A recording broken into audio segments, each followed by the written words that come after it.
طارق فاطمی صاحب کی طرف سے کہا گیا ہے کہ امریکہ پر واضح کر دیا کہ دہشت گردی ہرگز برداشت نہیں کریں گے۔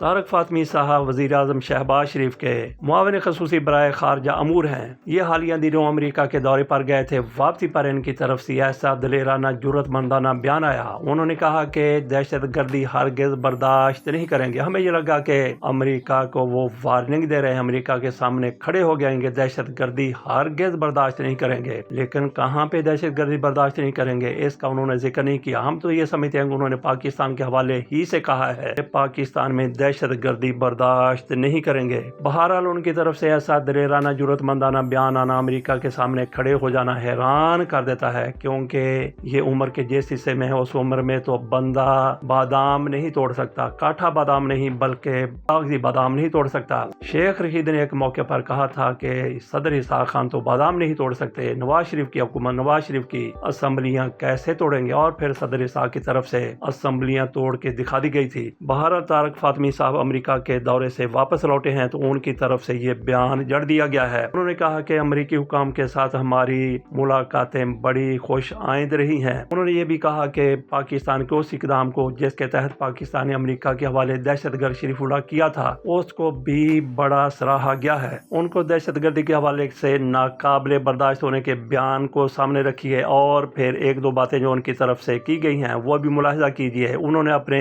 انٹرویو میں کہا کہ ٹرمپ انتظامیہ کے ساتھ ہماری ملاقاتیں دوستانہ رہیں، خطے میں مشکل حالات میں پاک امریکہ تعاون بامعنی رہا، نئی انتظامیہ کے آ جانے سے ملکوں کے بنیادی معاملات میں تبدیلی نہیں آئی، نہ آتی ہے۔ انہوں نے مزید کہا کہ دہشت گردی کے خلاف امریکی صدر کے اہم بیانات سامنے آ چکے ہیں، ہم نے بھی امریکہ کو واضح کر دیا کہ دہشت گردی ہرگز برداشت نہیں کریں گے۔ کہاں پہ ہو سکتا ہے کہ ان کی طرف سے انتظامیہ سے کہا گیا ہو، امریکی انتظامیہ سے کہا گیا ہو کہ امریکہ میں ہونے والی دہشت گردی ہم بھی برداشت نہیں کریں گے۔ ادھر آ جائیں سندھ کے وزیر اعلیٰ مراد علی شاہ کی طرف، ان کی طرف سے بھی ایسا ہی ایک دلیرانہ بیان دیا گیا ہے۔ ہمارے پاس وفاقی حکومت گرانے کی طاقت ہے، سندھ کے تحفظ کے لیے ہر حد تک جائیں گے۔ مرکزی حکومت مسلم لیگ نون کی ہے، وہاں پہ پیپلز پارٹی نے ان کی مدد کی، ان کے ساتھ تعاون کیا تو یہ حکومت بن گئی۔ اگر یہ حکومت سے نکل جاتے ہیں تو مسلم لیگ نون کا ایک بھی بال بیکا نہیں ہوگا۔ ویسے تو ان کے سر کے اوپر 4 5 6 7 8 10 20 30 بال ہیں، نئے لگے ہوئے ہیں، ایک بال گر جاتا ہے تو انتہائی زیادہ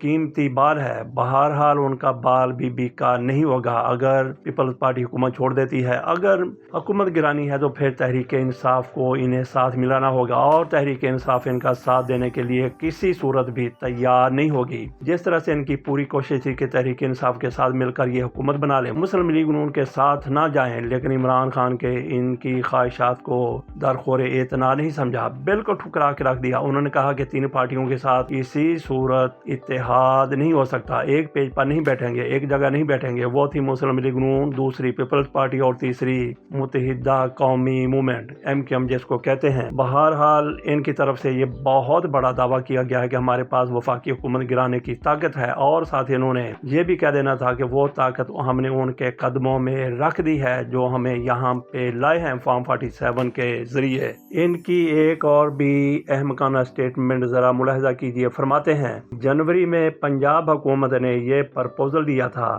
پرپوزل میں چولستان کو آباد کرنے کا ذکر تھا۔ دریائے سندھ میں پانی کی کمی ہوئی ہے، ایک مرتبہ پھر سنیے، وزیر اعلیٰ سندھ کہتے ہیں کہ دریائے سندھ میں پانی کی کمی ہوئی ہے، سندھ کی زمین سوکھ رہی ہے، سندھ کی زمین سوکھ رہی ہے۔ ساتھ یہ کہہ رہے ہیں کہ اور پانی سمندر میں جا کر ضائع ہو رہا ہے۔ تو پانی سمندر میں کیوں جا رہا ہے، زمین کیوں سوکھ رہی ہے؟ سمندر میں جانے والے پانی کو کنٹرول کریں اور اپنی سوکھتی ہوئی زمینوں کو بچائیں۔ بہرحال ان کی طرف سے یہ تڑی دینا کہ وفاقی حکومت کو گرانے کے لیے ہمارے پاس طاقت ہے، یہ بالکل ایک گیدڑ بھبکی ہے۔ کسی دور میں ان کے پاس حکومت بنانے کی تو حیثیت تھی، طاقت تھی، لیکن اب حکومت گرانے کی بالکل بھی نہیں ہے۔ مرکزی حکومت اگر گرتی ہے تو پھر وہ اپنے بوجھ تلے آ کر ہی گرے گی۔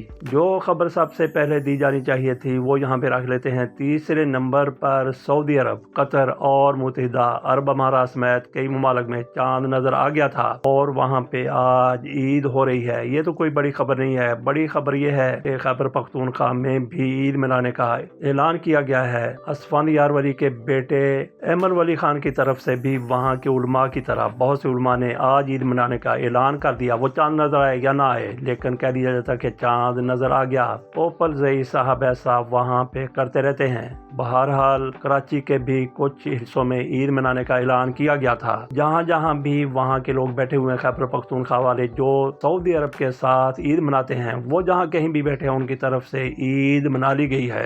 امکان ظاہر کیا جا رہا ہے کہ پاکستان میں آج آخری روزہ 29واں ہوگا، کل عید ہوگی۔ بہرحال چاند دیکھنے کے بعد ہی فیصلہ ہوگا کہ عید کل ہے یا پھر پرسوں۔ رجب بٹ جو بڑے نام کے یوٹیوبر ہیں، ان پر توہین مذہب کا مقدمہ درج ہوا تھا، تو ان کی طرف سے اپنا جو وکیل کیا گیا ہے، انہوں نے بار بار معافی مانگی ہے۔ انہوں نے کہا کہ 295A اور C کا ان کو علم نہیں تھا کہ یہ پاکستان میں قانون بن چکا ہے، شک موجود ہے کہ توہین رسالت کے توہین مذہب کے حوالے سے یہ قانون ہے۔ انہوں نے کہا مجھے تو یہ تھا کہ یہ انڈیا میں مذہب کے حوالے سے قانون ہے، میں نے اسی وجہ سے اپنے پرفیوم کا نام 295 رکھا تھا۔ بہرحال ان کی طرف سے بار بار اپنے اس گناہ کی معافی مانگی گئی ہے، جس کو وہ ناکردہ گناہ کہتے ہیں۔ یہاں پہ خبر یہ ہے کہ ان کی طرف سے جو وکیل کیا گیا ہے، ان کا تعلق ہے تحریک لبیک سے۔ ان کی جو نئی ویڈیو سامنے آئی ہے، اس میں ان کی طرف سے کہا گیا ہے کہ میرا نام رجب بٹ ولد محمد افضل بٹ ہے، میں اللہ کی وحدانیت، حضرت محمد صلی اللہ علیہ وسلم کی ذات پر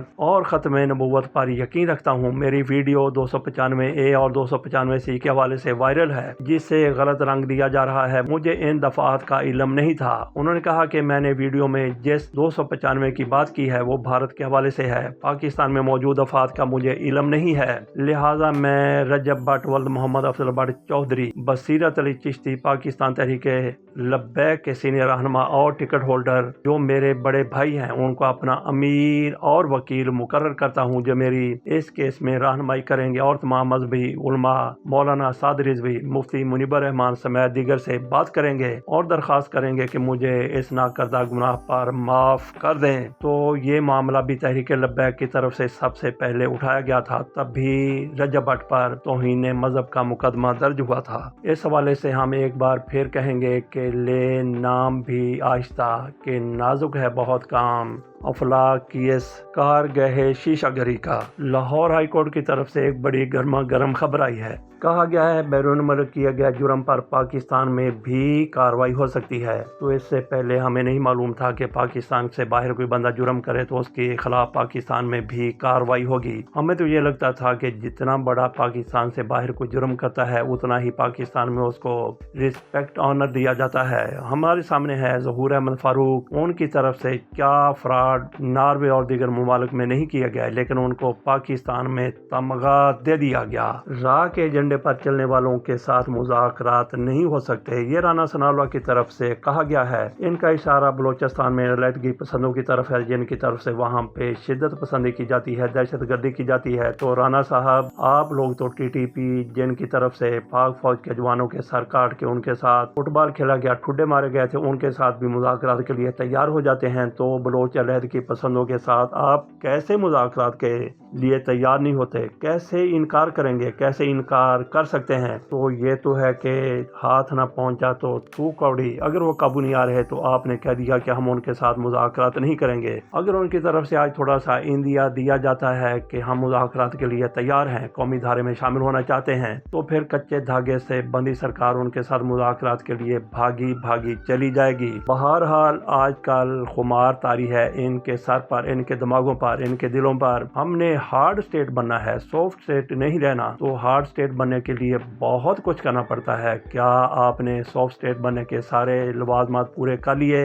حجتیں تمام کر لی؟ بالکل بھی ایسا نہیں ہے۔ آج موقع ہے ان شدت پسندوں کے ساتھ مذاکرات کے ذریعے معاملات طے کیے جا سکتے ہیں، جن کو آپ شدت پسند کہتے ہیں اور شدت پسندوں کا آپ ہراول دستہ کہتے ہیں، ان کو آپ گرفتار کرتے ہیں، ان کو جیلوں میں ڈال دیا جاتا ہے، ملاقاتوں کی بھی پابندی ہوتی ہے۔ تو ایسے میں حالات کیسے نارمل ہو سکتے ہیں؟ تو حالات نارمل کرنے کے لیے، دہشت گردی سے نکلنے کے لیے جوش و جذبے سے زیادہ ہوش کی ضرورت ہے۔ آپ کا جوش اور جذبہ جذبہ وہاں پہ نظر آنا چاہیے جہاں پہ اس کی ضرورت ہے۔ تحریک انصاف کے 2 لیڈروں کی طرف سے ایک بیان دیا گیا ہے، ملتا جلتا بیان ہے، ہمیں سیاسی سرگرمیوں کی اجازت نہیں، یہ شیخ وقاص اکرم کی طرف سے کہا گیا ہے۔ اور دوسرا بیان ہے سلمان اکرم راجہ کا، یہ سیکرٹری جنرل ہے تحریک انصاف کے، ان کی طرف سے کہا گیا ہے کہ بڑا اتحاد بن رہا ہے، تو عید کے بعد دیکھتے ہیں کہ یہ اتحاد کیا نتائج سامنے لاتا ہے۔ اختر مینگل کی طرف سے کہا گیا تھا کہ اگر بلوچ یکجہتی کمیٹی کے خلاف اسی طرح سے کارروائیاں ہوتی رہیں تو ہم 28 مارچ کے لانگ مارچ کو دھرنے میں تبدیل کر دیں گے، اور واقعی ان کی طرف سے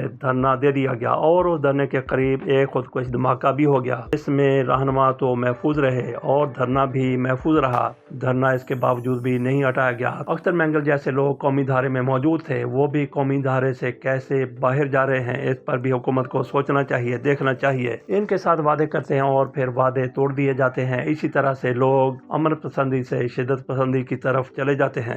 ایک اور سروے سامنے آیا جس میں کہا گیا ہے کہ 59% شہری یعنی 59% سٹیزنز وہ مریم نواز شریف صاحبہ کے ماحول دوست اقدامات کے حامی نکلے ہیں، یہ نیا سروے سامنے لایا گیا ہے۔ تو بار بار ان کی طرف سے کبھی جھوٹا، کبھی جعلی، کبھی 2 نمبر، کبھی 3 نمبر، کبھی 10 نمبر سروے سامنے آ جاتا ہے، جس میں یہ بتانا مقصود ہوتا ہے کہ مریم نواز شریف صاحبہ کی بہت زیادہ مقبولیت ہے۔ ایک سروے میں 36% شہریوں نے کہا کہ ان کی حکومت ناکام ہو چکی ہے، اس پر کسی قسم کا کوئی تبصرہ سامنے نہیں آیا۔ تو سروے کرنے کے لیے ان کو یہ چاہیے کہ 100% اگر سروے انہوں نے کامیاب کروانا ہے تو ان کی طرف سے کہہ دیا جائے کہ اللہ ایک ہے، اللہ کا کوئی ہم سر نہیں، اور اس کے ساتھ آخر میں اللہ اکبر لکھ دیا جائے تو 100% رزلٹ آئے، اور پھر بتا دیا جائے کہ مریم نواز شریف صاحبہ کی طرف سے ایک سوال پوچھا گیا تھا، ایک سٹیٹمنٹ دی گئی تھی، 100% لوگوں کی طرف سے اس کو انڈورس کیا گیا ہے، تو پھر مزید بلے بلے ہو جائے گی اور لوگوں کو پھر بتانے کی ضرورت نہیں ہے